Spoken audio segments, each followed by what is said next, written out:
Halo audiobook lovers, terima kasih sudah berkunjung ke channel ILT Audiobook. Jangan tekan tombol stop untuk terus mendengarkan, tekan lonceng dan subscribe untuk terus dapat notifikasi. Like and share biar semua bahagia. Tulis di kolom komentar jika ada buku yang ingin dibacakan. Selamat mendengarkan. OTW Menjanda, karya Melodi Kata, penerbit Georgios Media, disuarakan oleh El Toro. Memilih cerai. Renata tertegun menatap Bagastia. Mereka kini duduk berseberangan dipisahkan meja makan. Lelaki berusia 30 tahun yang telah 4 warsa menjadi suaminya itu hanya memandangi map plastik berwarna putih susu yang berisi bukti gugatan serta daftar berkas yang harus disiapkan untuk mengurus perceraian. Disentuh pun tidak, apalagi dibaca. Ia bahkan memasang mimik wajah datar seolah tengah menanggapi kabar tidak penting. Mimik wajahnya saat membaca koran bahkan lebih hidup dari saat ini. Renata mendorong sebuah map berwarna kuning ke arah Bagastia hingga berada tepat di depan tubuh lelaki berperawakan sedang itu. Nih, baca baik-baik, jangan sampai nggak paham. Bagastia memandang istrinya sejenak. Sorot matanya jelas-jelas menunjukkan rasa tidak terima. Ia tidak pernah menduga bahwa Renata bersungguh-sungguh dengan ancaman untuk mengajukan gugatan cerai. Pernikahan mereka memang diwarnai pertikaian tiada ujung. Ia bahkan telah memiliki kekasih untuk menghibur hati. Akan tetapi bercerai? Oh, tidak. Kamu kenapa sih? Cecar Renata. Bagastia mengerjap. Wanita di depannya sebenarnya sangat cantik. Wajahnya oval, matanya lebar, hidungnya runcing mancung, dan bibirnya tipis. Kata orang, wanita yang memiliki bibir tipis itu judes dan bawel. Ia tidak percaya. Selama 3 tahun pacaran dengannya, sikap Renata manja-manja manis, bak kucing yang menempel pada tuannya. Ia baru tahu bibir tipis itu bisa mengeluarkan kata-kata pedas setelah pernikahan mereka menginjak tahun kedua. Aku lapar. Cetus Bagastia tanpa memedulikan kekesalan Renata. Bagas, kita baru membahas perceraian. Jangan mengalihkan pembicaraan. Aku nggak bisa mikir kalau lapar. Ikut meninggi juga suara Bagastia. Ia pulang dari kantor sedianya berharap untuk memanjakan perut yang kosong.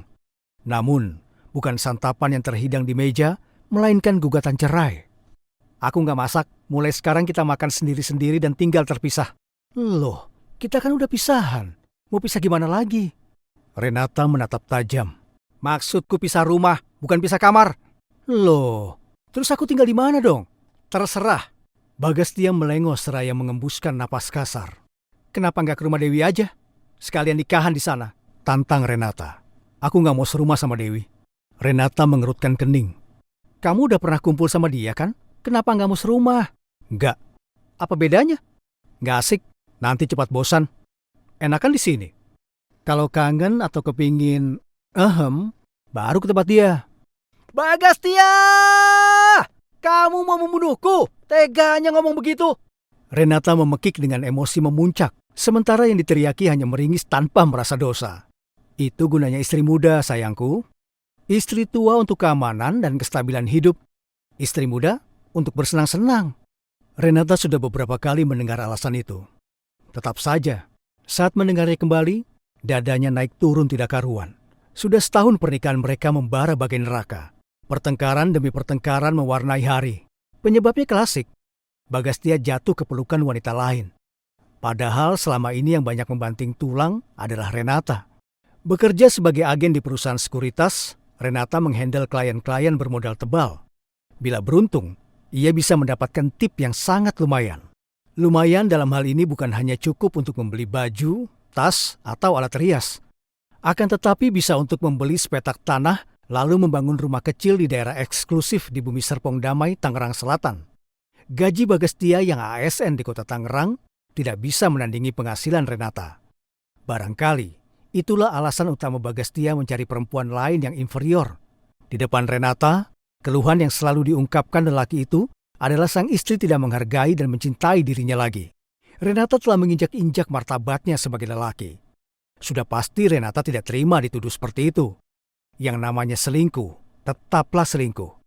Bukankah mereka sudah berjanji untuk tidak menduakan pasangan?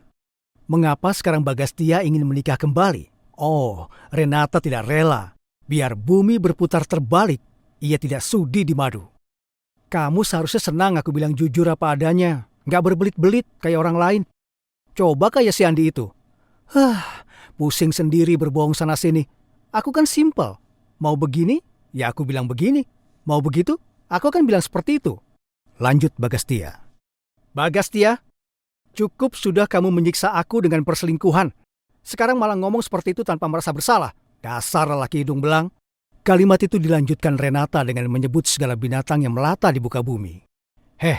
Dengar ya. Aku nggak salah kalau punya istri lagi. Justru kamu yang salah kalau menghalangi. Renata terhenyak ke sandaran kursi dengan lemas. Rasanya sudah putus asa untuk menagih bahwa janji lelaki itu sebelum menikah dulu. Lelaki tetaplah lelaki. Tampan dan sehat, hasrat Bagastia seolah tak terpuaskan.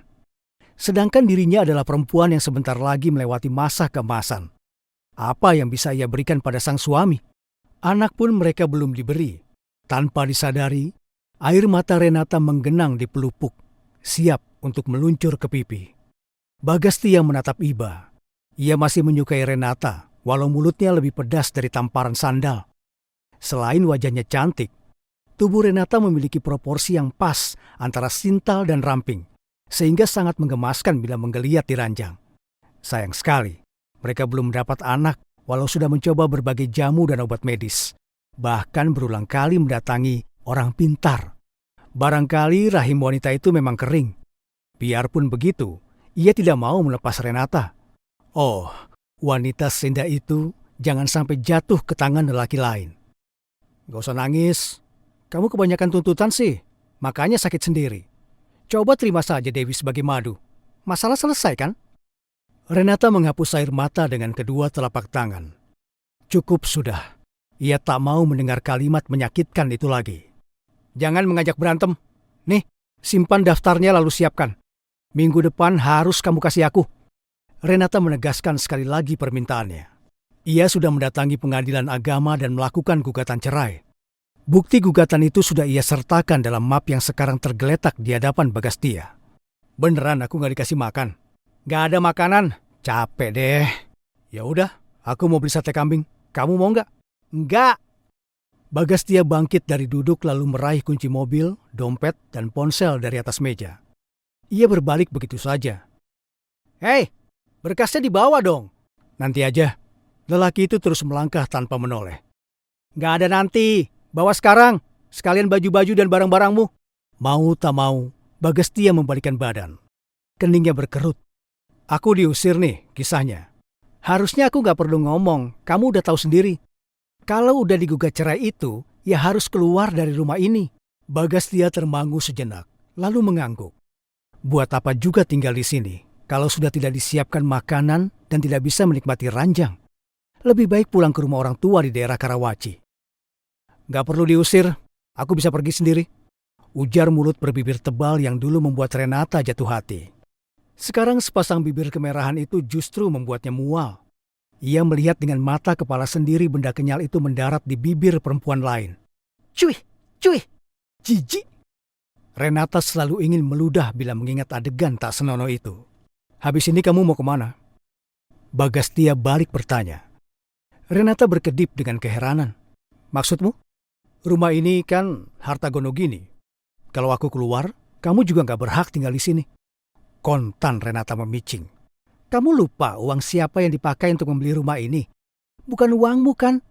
Mana andilmu? Coba. Aku kan bagian mengepulkan asap dapur. Kamu udah aku kasih jatah bulanan. Apa masih kurang? Biarpun uang kamu yang dipakai, tetap aja. Harta yang dibeli saat pernikahan itu adalah harta Gonogini. Gak peduli siapa yang membeli. Renata membelalakan mata. Aturan dari mana itu? Aku gak percaya. Ya udah, tanya aja sama pengacara kalau nggak percaya. Jawab Bagastia santai. Sebenarnya ia hanya menggertak saja. Aturannya seperti apa, ia tidak memahami. Melihat Renata kebingungan, ia senang sekali. Kamu, enak bener. Aku yang banting tulang buat membangun rumah ini, lantas mau dibagi dua. Mau kamu kemanakan uang bagianmu? Buat perempuan itu, hah? Sembarangan. Dia nggak merasakan perjuangan, tahu-tahu mau menikmati enaknya gitu. Nggak bakalan. Ingat ya, sertifikatnya atas namaku. Terserah. Tunggu aja apa kata pengacara. Bagastia mengangkat bahu sambil mencibir. Kamu... Renata kehabisan kosakata karena terlalu marah. Suaminya malah berjalan ke lemari pendingin dan memeriksa isinya. Ia mengambil piring berisi potongan buah mangga, lalu kembali duduk di kursi makan dengan santai sambil menyuap potongan buah. Renata segera mengambil piringnya. Ini manggaku, ini bukan gonogini. Bagastia menghela napas panjang. Matanya berkilat marah. Ya udah, aku pergi sekarang. Mangga aja diributkan. Silakan, siapa juga yang melarang? Sergah Renata. Siapkan bajuku dalam koper. Mata Renata langsung melebar. Apa? Siapkan bajuku, masukkan ke dalam koper merah yang ditaruh di atas lemari. Bagastia mengulang perintah dengan lebih pelan agar dimengerti oleh istrinya. Apa? Kamu udah gila? Mana ada orang mau pindah ke rumah selingkuhan minta disiapin baju dalam koper? Bagastia kembali mengulang gaya andalannya, mengangkat bahu. Kalau kamu menyuruh aku keluar dari rumah ini, siapkan bajuku. Kalau enggak, ya aku malas mengurusnya. Yang kepingin aku pergi itu kamu kan? Orang gila! Pekikan Renata membahana di seluruh rumah.